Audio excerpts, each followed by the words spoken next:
So after doing the install, I did not like how much gap there was. So I went ahead and took the saw blade and cut off about that much on each one. I'll just show you kind of finger thickness size is about what it was. I measured it out. What that actually enabled was a lot closer tight fit. I'm just trying to get the lighting here. As you can kind of see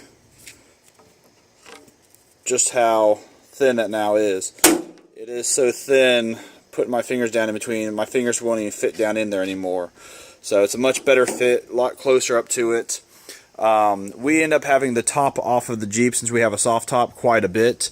And there was this seal all the way, or seam across the top here.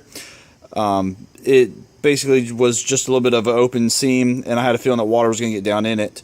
So what I did is I went and bought some RTV sealant and came across the top and basically made a waterproof seal all the way across.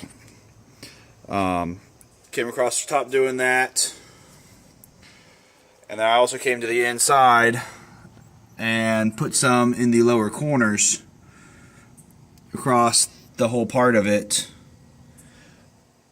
just trying to keep any type of moisture out. And then I'm still going to come to the bottom and drill 4 holes, 4 or 5 across the bottom, just to kind of help any water that might get in get out. At the same time, if you follow around the edges here, there are some little tiny divots on the side. Here's one, back here's another one right there. There's one down here at the base right there, and that follows along the back. I went ahead and put a little RTV seal maker in all that just to kind of help seal it off. Again, there's some there on the back side. Besides that, it does work very well though. As you can tell, that's a whole entire reel of rope, so it will work very well on that part.